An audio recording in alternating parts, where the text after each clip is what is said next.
Hello again. I-flex naman ako niya kung damit na walay gamit-gamit. Bata pa ko ni adto. Karon may edad na. Atong una, luag pa ni skoa karon ang tiya nag-una na. Dili ni nani tong una. Ay, kausaran ako ni siya gisuot. Birthday to na ako, wala na masundi.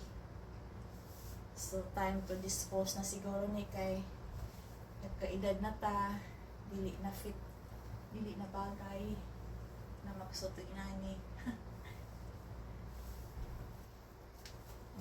Fit na kayang tiyan, yang dinhi.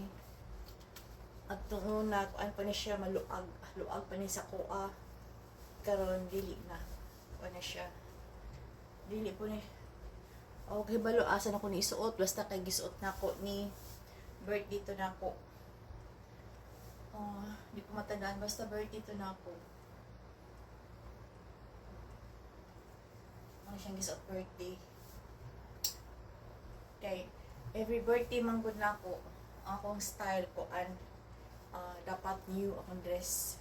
Mahalin na ba, baratohon, mahalon, basta new ang akong isuot during birthday na ako.